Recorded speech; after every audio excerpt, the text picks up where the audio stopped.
complimentary artisanal coffee. All right. Welcome to East Coast DNA. I'm abandoning the on the road as a whole series, so you will see it still referenced in my social media posts. But I am on the road. I'm in Moncton today for Music New Brunswick's. Well, it was the award show was a couple nights ago, and now I'm here for the conference and all the showcases. That's what I'm And here for too, man. it's awesome. Amazing. So today was a featured guest. We have Max Bujold.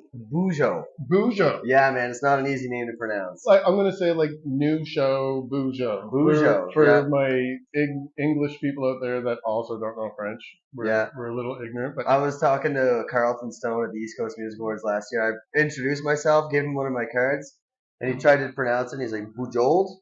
No, it's Bujold. And he's like, oh, you should have just wrote it like that. And I was like, well, man, I already printed business cards. It's too late now. We're keeping the name. I wasn't going to reference this, but just since you mentioned Carlton's playing in my hometown, and you won't see it on the tour poster because it says Westful Road. It doesn't say the name of the town. So people that know where that is are probably already aware the Crash Test Dummies are coming to Cook County, and Carlton's on that bill. And Carlton, next time do better and put in the Glasgow. Thanks. Anyway, check it out. Poor little dig, but yeah, go to a show. Carlton's wicked. So yeah, what have you been up to this weekend? And then I definitely want to get into who Max is for everybody, so we can get you some new listens out there too. Yeah, so this is my first Music New Brunswick Awards conference. I was nominated for Breakthrough Artist of the Year with my band Max Bujold and the Milestones, which is a pretty big milestone if I do say so. Yes, congratulations. Considering we've only been a band for a year and a half maybe, I think it's pretty cool that we've already made an impact in New Brunswick. Yes. Yeah. So let's just go right into where you came from. So I do happen to be in New Brunswick and have a New Brunswick artist, but we had been in contact before. I met you back at the ECMAs in May. Yeah. And you're originally from Nova Scotia. Yeah, I grew up, born and raised in Fall River, Nova Scotia, and loved it there. You know, I went to English school. I ended up going to Acadia University in the Valley, and then to Dal. Yes. And I became an occupational therapist. But along that road, I was always performing and playing music from a young age. Since I was 8 years old, I picked up the guitar, inspired by my grandfather, who was a musician, and he passed away. And I played the first song I learned for him while he was on his dying bed in the hospital. And he told my mom, he said, Ann, you're going to have a band. And those words stuck with me and motivated me to continue to pursue music. Oh, really? Yeah. So finally, after years of being in different bands and performing solo through university, after the pandemic, after I started my career as an occupational therapist, and after going through a tough breakup, I found inspiration to write, and then I really wanted to get out and perform. So I've always been a writer. I've always written songs, but getting out there and performing them live regularly was like my goal, so that I could get known and eventually meet guys to form a band and record an album. And that's exactly what happened. Like, I just started doing solo shows 4 hours a night. Yes. Just acoustic guitar and vocals. Somehow people didn't get bored. I'm sure a lot of the people that are watching this are actually familiar, because we do have a lot of musicians that are part of our audience that are probably doing that exact thing right now. You gotta grind. I mean, you gotta get out there, no matter what form it takes, no matter what venue it is. You just gotta play. At what point did you start putting the milestones together then, in that you were already hammering it solo? Yeah, well, it was going well. I started, I branched off from the one venue to multiple venues, and then eventually I met a musician who joined me. We formed a duo, and then we started going a little bit further. And next thing you know, we meet a wicked drummer and guitarist from in Moncton here. Actually, we were playing at the old Triangle. Okay, yeah. And these guys came up to me. They're like, man, if you ever need a drummer and a guitarist, hit me up. So it's exactly what I did. We set up a show Had never performed live together. Had never even really? jammed. No rehearsals or No, anything? and I had a show booked in Shippagan, New Brunswick, and I said, meet us there. We'll try it out live. And that's Yeah. exactly what happened. We clicked, and we've just been giving her ever since. And so have you, I did see in your bio that you had 2 generations of the milestones. Yeah. So did the drummer stick around? So actually what happened was is there's a Nova Scotia generation and then there's a New Brunswick generation because when I was at Dow becoming an occupational therapist, I met my buddy Brandon Stevens who had recording gear and he was also a musician. And then we started recording. That was like my first time recording anything of my own material. And we released one song, Highway Robbery. And that was with my buddy Curtis Wynot, who's a drummer in Nova Scotia. Okay. Us 3, we got a lead guitarist, and we made Max Bujold and the Milestones. But we knew we weren't going to be able to do much because we were all in different university programs. Yes. We didn't actually get to perform one single live show together before the band broke up and everybody went their own way after university. Yeah. But I had chose the name The Milestones, knowing that things might change along the way. Sure. And I decided to stick with that name because it's just it's significant for me because that's what the story is behind the band. It's a journey and all the songs are each milestones and each band member is also a milestone. Is it funny? 2 previous guests that I've had on the show, and there's not much point in going into it, but I'll just plug their names anyway, because why not? So, Matt Steele is Matt Steele in the Corvette Sunset and doing solo shows as Matt Steele. Yeah. And now they've separated, so it's the Corvette Sunset or Matt Steele. Oh, yeah. And Andre Petitpon, the Giants, have been featured on this quite a bit. So then Andre will also be out by himself a lot. It's just Andre Petitpon. That's it. But you did this early on yourself too, where you were doing solo and then had and the milestones. Do you still perform solo? Yeah. So that way I get to everybody still recognizes Max Bujold right off the bat. Yeah. That's excellent. So the point of Corvette Sunset changing their name over, and actually George Woodhouse and the Public Service. Yes, I saw George just change it over. Then now they're the Public Service. So are you the primary songwriter? I am. I write all the songs. So that is a difference there. That's why I wanted to keep my name associated with the songs. Yeah, absolutely. They're straight from the heart from me, and if ever something were to happen to the band, I wouldn't want to lose my songs and my everything that's related to my name.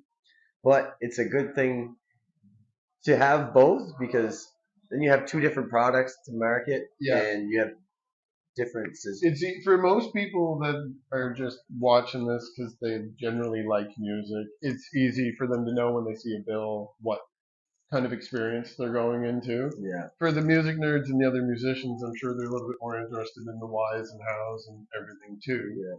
But for the just general people that are watching it, we didn't at all talk about what type of music you're doing. I do avoid genres typically, but in your case, I did want to use some genre terms that I think I'm going to be pretty comfortable using here. So some people shy away from the country term these days, but as you know from us networking this weekend, obviously I like some country music and around a lot of people that do.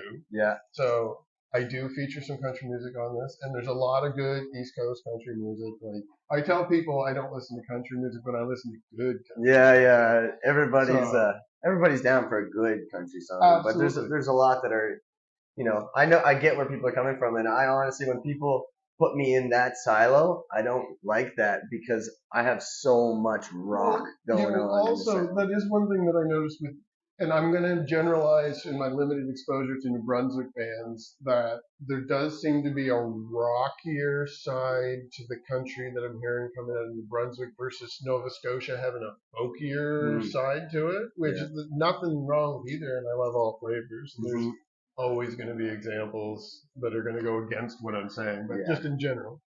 But you have blues elements that are mixed in there, there is a lot of blues players at home, and worldwide there's a lot of country and blues together.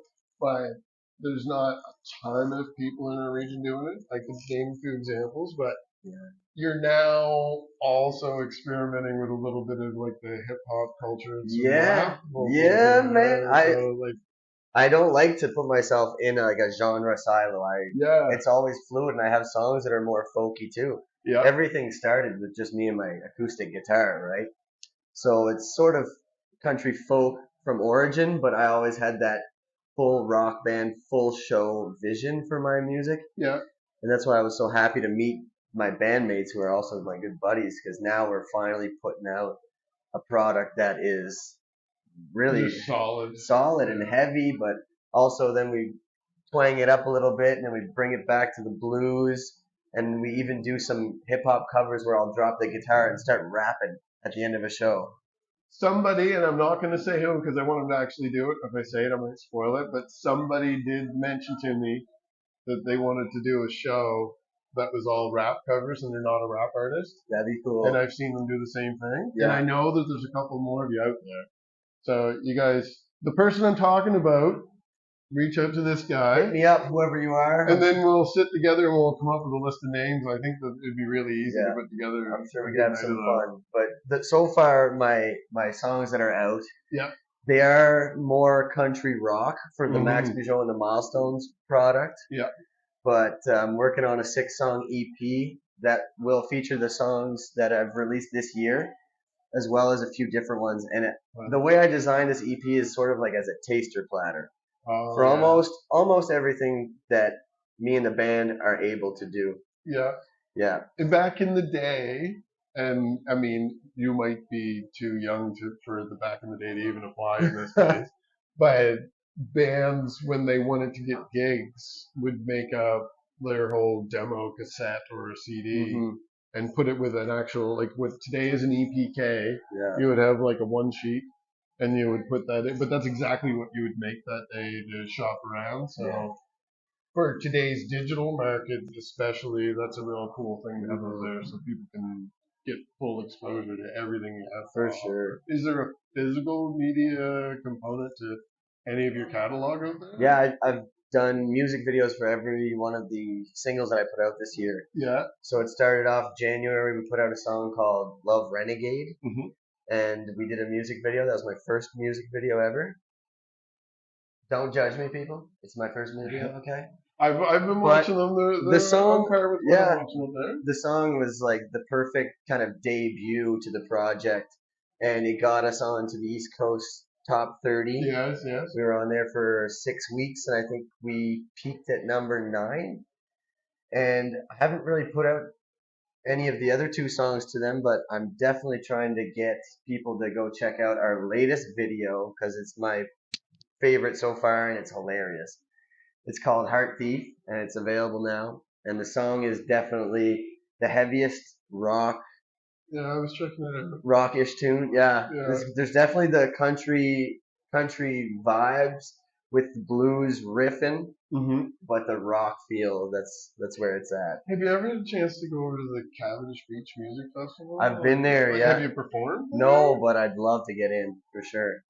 I mean, I don't know that any of them watched this, but I mean, we did cover some of their stuff not that long ago, so. It's funny, I was 17 when I went to the Cavendish Beach Music Fest for the first time, and I was playing around the campfire, and everybody's like, one day you're gonna be at this festival on stage, man. And I was like, you know what? Maybe. Now, where I'm at today, I'm like, one day it's gonna happen. I'm dedicated. No possibility. Doesn't matter how many times you get rejected, just keep applying. Eventually they're gonna have to take you. Shut you up, right? And so outside of this weekend, I mean, this is obviously full blown. As people with keen eyes can see in the background, there's a lot of people floating around, so it's full blown networking mode. But once all the showcases are over and everyone returns home and goes back to their regular life, do you have some tour dates coming up? Can people go there and catch you live in the near future? In the near future, we don't have too many shows. We were super busy this summer, and we took our foot off the throttle a little bit just to put the finishing touches on the EP before the holiday season. And then we do have a few shows. I recommend people follow me on Instagram or Facebook, Max Bujold, and there's always updates. I'm always putting up Are stories. you on Bandcamp by any chance? Not yet, but I'm gonna get on that. I don't find a lot of country artists are on there, but maybe that's untapped potential at this point because there's a lot of East Coast artists on there. Absolutely. Well, like we just had a conference with the Sirius XM, and she was saying if she digs one of the tunes that she hears, she'll go and she'll check out the SoundCloud for that artist. Yeah. So it's always good to have. We were talking about SoundCloud. No, Bandcamp. It was Bandcamp. Yeah. But all of them are. That's what I do when I research people. I search and I look to see what streaming platforms are and see what songs are popular and then go from there. Like so, it's definitely worth doing for sure. Yeah, I mean, there's so much to do when you're in this game. Like you come to these conferences and it's sort of overwhelming because there's so much info to take in, and you just don't have the brain capacity to take it all in or the time to enact everything that people are trying to tell you should do.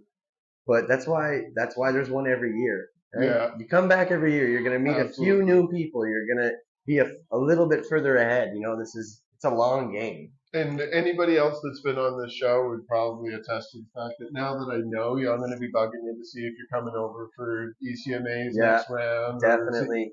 Junos in Halifax in the spring. Well, with the EP release early next year, I am trying to plan a tour into Nova Scotia. Awesome. So if you can help me out with a few dates with your connections, man, that'd be much appreciated. And when you have them all set in stone and you're ready to start promoting them, let us know. We'll throw them to the social media so we can see that. I'm going to pause here for a second. Whoop, whoop. That's the sound of the police. Yeah, and it sounds like somebody's starting to tune up for something there too. Can you hear this? Yeah, there's a album release show. Sean Ferguson, great musician from the Acadian Peninsula. Let's wrap her up, and we'll check out what Sean's up to. And where should people pre-order or pre-book, save? Just check me out on Instagram, and Max Bujold or Max Bujold Music. I also have a website, maxbujoldmusic.com. Perfect. I'm always active, and I try to keep it really funny and fun and not too promotional. Try to keep it organic. And awesome. Yeah, your social media, people should follow that. It's fun. I'll just leave it to you to figure out. We'll have you on in a future episode. And for people that are sitting at home watching, what song would you like to play for me? Go check out Heart Thief, y'all. Streaming everywhere right now. See you soon. Thanks, Darcy. See you guys.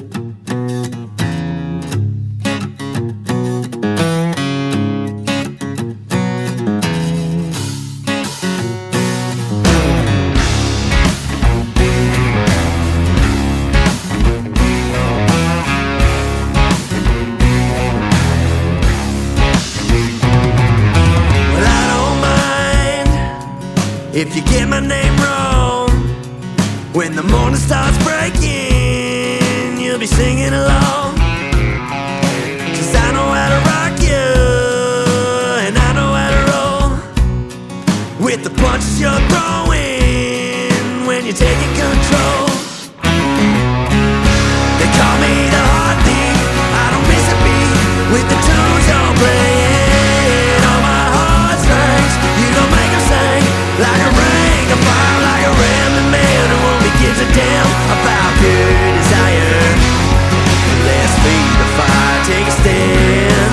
I dare you, honey, to take my hand.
the tunes you're playing on my heartstrings. You gon' make them sing like a ring of fire, like a rambling man, the one that gives a damn about pure desire.